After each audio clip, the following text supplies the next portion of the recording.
انصاری کے غلام تھے۔ بے شک ابو ہریرہ رضی اللہ عنہ کہتے ہیں کہ اللہ کے رسول صلی اللہ علیہ وسلم نے فرمایا کیف انتم اذا نزل ابن مریم فیکم و امامکم منکم تابعہ عقیل والاوزاعی۔ ابو ہریرہ کہتے ہیں کہ اللہ کے رسول صلی اللہ علیہ وسلم نے فرمایا تمہاری حالت اس وقت کیسی ہوگی جب مریم کے بیٹے تمہارے اندر اتریں گے اور تمہارا امام تم ہی میں سے ہوگا۔ اس حدیث مبارک میں اس امت کے لیے ایک اور اعزاز ہے۔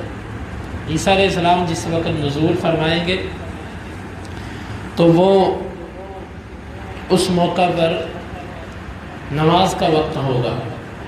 دمشق کی مسجد کے اندر جب وہ جائیں گے تو امام مصلی پر کھڑا ہوگا۔ عیسیٰ علیہ السلام کو دیکھ کر وہ پیچھے ہٹے گا۔ عیسیٰ علیہ السلام اس کے کندھے پہ ہاتھ رکھ کے اس سے کہیں گے کہ جماعت آپ کرواؤ تکریمۃ لہذہ الامہ، اس امت کے اعزاز کی خاطر کہ یہ جماعت تم ہی کرواؤ گے۔ تو یہ ایک بہت بڑا اعزاز ہے کہ عیسیٰ علیہ السلام ایک اولو العزم پیغمبر ہونے کے باوجود ان 5 نبیوں میں آپ کا شمار کیا جاتا ہے جو عظیم الشان پیغمبر ہیں، اس کے باوجود عیسیٰ علیہ السلام اس امت کے لوگوں کے پیچھے نماز پڑھیں گے۔ اصل حکمت اللہ تعالیٰ جانتا ہے، اس میں یہ بھی ممکن ہے، یہ علماء کی توجیحات ہے، یہ بتانے کے لیے کہ عیسیٰ علیہ السلام اگر مصلی پہ کھڑے ہوتے ہیں تو ایک شبہ آتا ہے کہ شاید اب عیسیٰ علیہ السلام کی شریعت چلے گی، لیکن اللہ تعالیٰ نے اس امت کو یہ اعزاز دیا کہ آخر تک امامت جو رہے گی، تا قیامت جو امامت رہے گی وہ اسی امت کے افراد کے ہاتھ میں رہے گی۔ اگرچہ عیسیٰ علیہ السلام جب نزول کریں گے وہ اس امت کے فرد بن کے آئیں گے، بطور نبی نہیں آئیں گے، کیونکہ آپ نے کہہ دیا لا نبی بعدی، میرے بعد کوئی نبی نہیں آئے گا۔ تو عیسیٰ علیہ السلام جو آئیں گے وہ آپ سے پہلے کے آئے ہوئے نبی ہیں، در حقیقت وہ اپنی زندگی پوری کرنے کے لیے آئیں گے۔ وہ آئیں گے اور رہیں گے جتنا عرصہ بھی اللہ تعالیٰ کو منظور ہوا وہ اپنی زندگی گزاریں گے۔ روایات کے اندر آتا ہے وہ شادی بھی کریں گے، تو اس کے بعد پھر اس دنیا سے وہ رخصت ہوں گے۔ اور بعض روایات کے اندر آتا ہے وَأَمَّكُمْ، وہ تمہارے امام بنیں گے۔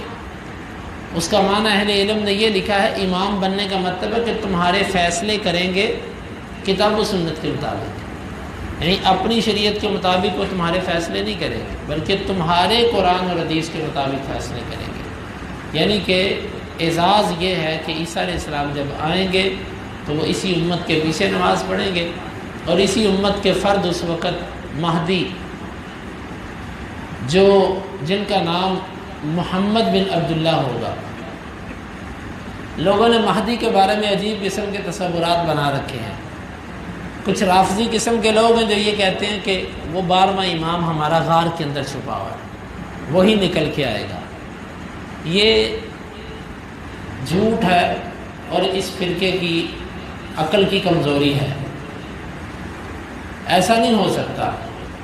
اللہ کے نبی صلی اللہ علیہ وسلم نے جو اس کی علامات بتلائی ہیں وہ یہی ہے کہ وہ فاطمہ رضی اللہ عنہ کی اولاد سے ہوگا، اس کا نام اللہ کے نبی صلی اللہ علیہ وسلم کے نام والا ہوگا، اس کی ولدیت اللہ کے نبی صلی اللہ علیہ وسلم کی ولدیت کے نام والی ہوگی، تو وہ آئے گا اور وہ عیسیٰ علیہ السلام کے زمانے کے اندر ہوگا۔ عیسیٰ سے پہلے اس کا ظہور ہوگا، اور اللہ تعالیٰ اس کو جو کوئی کمزوری ہوگی اللہ تعالیٰ اس کی اصلاح کر دے گا، بیت اللہ کے اندر اس کی بیعت کی جائے گی۔ تو یہ جو ساری کیفیت ہے یہ مہدی کے بارے میں ہے، تو مہدی ہی عیسیٰ علیہ السلام کے دور کے اندر امام ہوں گے۔ بہرحال اس کے بعد پھر اللہ تعالیٰ جس طرح کے پیچھے ہم نے حدیث کے اندر بیان کیا کہ حق کو غالب کر دے گا، صرف ایک اسلام باقی رہ جائے گا، باقی تمام ادیان جو ہیں وہ ختم ہو جائیں گے، یا تو مسلمان ہو جائیں گے یا مسلمانوں سے لڑائی کر کے قتل کر دیے جائیں گے۔ اسلام کے سوا کوئی دوسرا مذہب نہیں چھوڑا جائے گا۔ پھر اس کے بعد دجال ہوگا، دجال سے لڑائی ہوگی، عیسیٰ علیہ السلام اس کو قتل کر دیں گے۔ پھر اس کے بعد یاجوج ماجوج نکلے گی، عیسیٰ علیہ السلام کو اللہ تعالیٰ کہے گا کہ آپ میرے بندوں کو لے کے طور پہاڑ پہ چلیں گے۔ عیسیٰ علیہ السلام طور پہاڑ پہ چلے جائیں گے، اور ان سے لڑائی نہیں ہوگی، کیونکہ اللہ تعالیٰ فرمائے گا یہ ایسی قوم ہے کہ ان سے آپ لڑ نہیں سکتے، اللہ نے اتنی طاقت ان کو دی ہے۔ پھر عیسیٰ علیہ السلام اللہ تعالیٰ سے دعا کریں گے، مومن اللہ سے دعا کریں گے، اللہ تعالیٰ پھر اس یاجوج ماجوج کو ایک ہی لمحے کے اندر قتل کر دے گا، یعنی کہ ان کو ایسے پھوڑے نکلیں گے ان کی گردنوں پر کہ وہ اسی سے مر جائیں گے سب کے سب۔ پھر زمین ان کے وجود سے بھر جائے گی، ایک چپا بھی زمین ایسی نہیں ہوگی جو صاف ہو۔ پھر عیسیٰ علیہ السلام اللہ سے دعا کریں گے، اللہ تعالیٰ ایسے پرندے بھیجے گا کہ جن کی گردنیں بختی اونٹوں جیسی ہوں گی، لمبی لمبی گردنوں جیسی اونٹ کی گردن جیسی ان کی گردن ہوگی پرندوں کی، اللہ تعالیٰ ان کو بھیجے گا، وہ ان کو اٹھائیں گے اور اٹھا کر ان کو سمندر کے اندر پھینکیں گے۔ اتنے اتنے بھاری جسم کو پرندہ اٹھائے گا، اٹھا کر ان کو سمندروں میں پھینکیں گے، سب کو سمندر میں پھینک دیں گے، اور پھر اللہ تعالیٰ بارش برسائے گا، خوب بارش برسے، خوب بارش برسے، حتیٰ کہ زمین کو دھو دیا جائے گا، زمین بالکل چمکنا شروع ہو جائے گی۔ پھر زمین کو اللہ تعالیٰ کہے گا کہ تو اپنی برکتیں اگا، آسمان سے کہے گا تو اپنی برکات نازل کر۔ پھر زمین پر اتنا سبزہ اگے گا، زمین پر اتنی برکات ہوں گی، اور زمین پر جو جانور ہوں گے وہ اتنا دودھ دیں گے کہ ایک بکری کا دودھ ایک پورے گھرانے کو کافی ہوگا، اور ایک گائے کا دودھ جو ہے وہ پورے کنبے کو کافی ہوگا، اور ایک اونٹنی کا دودھ قبیلے کو کافی ہوگا۔ یعنی اتنی برکات ہوں گی، اتنی برکات ہوں گی، لیکن یہ زمانہ تھوڑا سا ہوگا۔ پھر عیسیٰ علیہ السلام فوت ہو جائیں گے، اور اس کے بعد یہ آہستہ آہستہ پھر جو ہے نا وہ دوبارہ لوگ دین سے پھرنا شروع ہو جائیں گے، حتیٰ کہ ایسا وقت آئے گا کہ زمین پر اللہ کا نام لینے والا کوئی نہیں رہے گا، پھر قیامت قائم ہو جائے گی۔ تو یہ عیسیٰ علیہ السلام کا جو نزول ہے یہ بھی قیامت کی نشانیوں میں سے ایک ہے۔